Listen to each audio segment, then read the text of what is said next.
think like generally when we talk about moments, there's like a sort of consistency within that moment. There's like an energy or something. We're referring to like an energy, so that when you talk about your day as a moment, that day has like an integrity to it, right? So it has like a unity, and that unity can exist over like a year, or it can exist in like a second.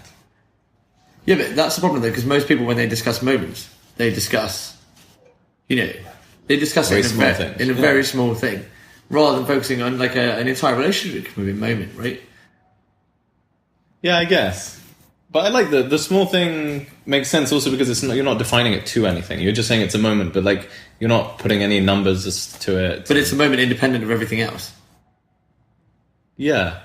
There's something, but I think, I don't know, for me it's a poetic thing to have, because it's sort of, this moment is independent of everything else, but it has a like endlessness to it that integrates it into everything else. Okay, so say we've got the perfect moment. So do I spend the rest of my life trying to recreate that perfect moment? This the dumbest thing you can do, right? Is it though? Because the next moment's the best moment, right? Yeah, that's true. The next moment will be the perfect moment. But what about... No, because the recreation, the moment is beautiful because it existed like idiosyncratically in that moment. Taking into account... No, I agree with that. Yeah. And there's a perfect, I think there's a perfect synchronicity or unison with everything that is occurring in the world at that moment. Right, yeah. So maybe if you could reconstruct the whole of reality on a subatomic and cosmic level, then maybe you've got something. But that's why so many second dates don't live up to the first, right? Because the first one is like within a beautiful moment, and then you try and so many people try and recreate the first date in the second date, but it's never as good, right? Yeah. That's why you should try and do something completely different. Yeah, I guess. I don't know if I do that.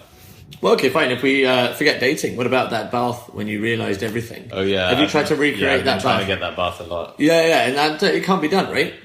No, not the same bath. Not the same bath, right? Yeah, but they have other good baths. Yeah, but... I'm pretty polygamous in my bathing and stuff.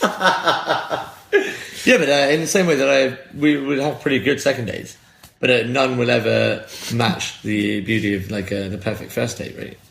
Well, yeah, sometimes isn't the first date really awkward, and it's like... not for people like us, right? Yeah, we just date our best friends, even if we've only just met them, right?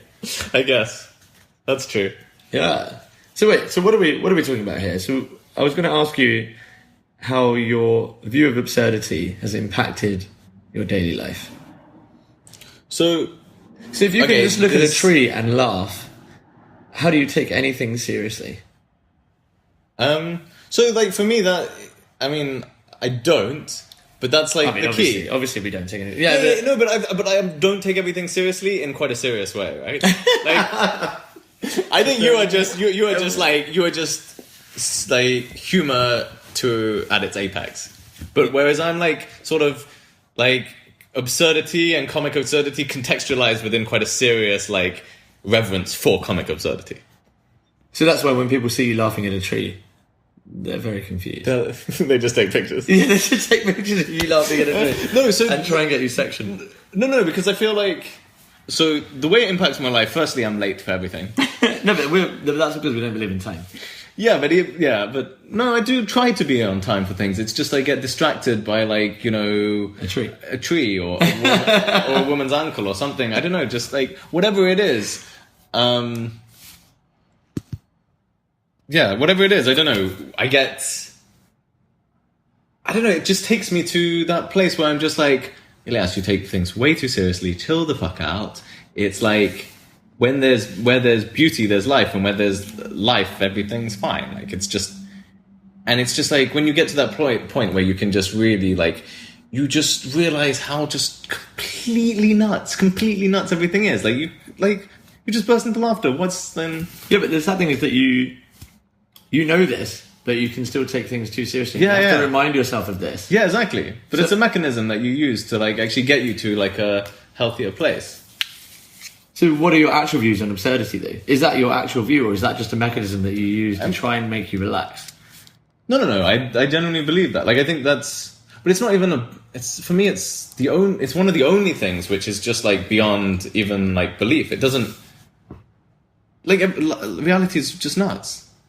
I mean, I can't tell you like anything else with any sort of certainty apart from the reality is nuts, right? Yeah, essentially. Yeah, I agree with that. Yeah. So why do people keep trying to tell us things with absolute certainty?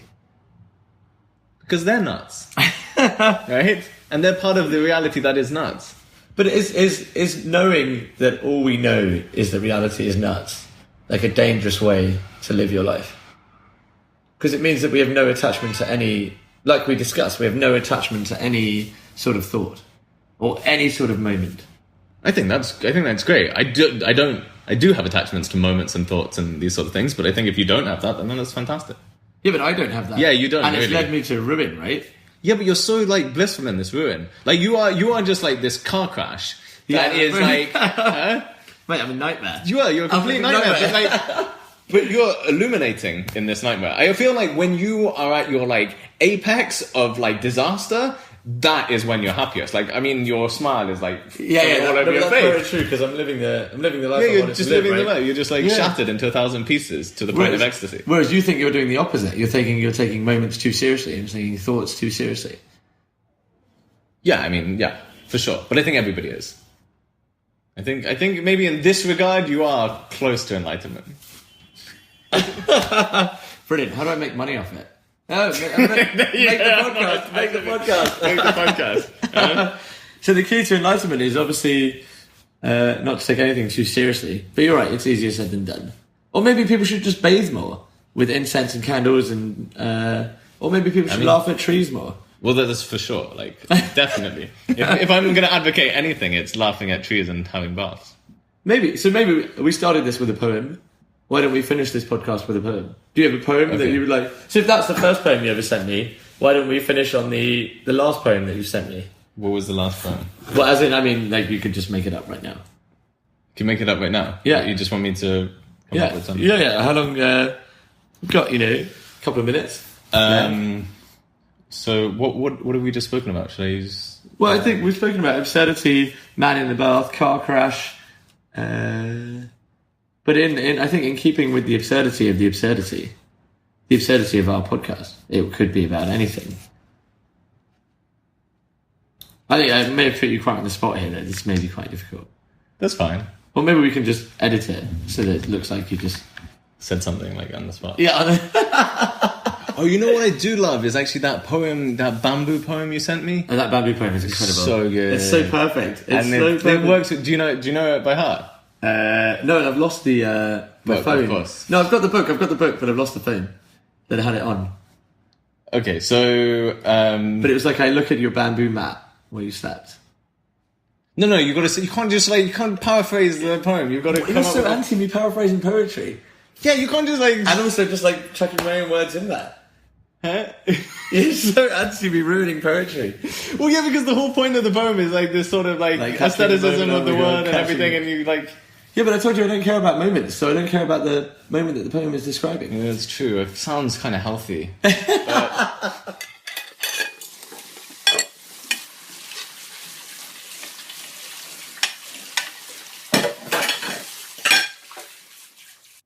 Okay, so while you're washing up and breaking plates or like covering yourself in fairy liquid, I found the poem and I think it's suitably absurd. So here Let's hear it. I can't wait.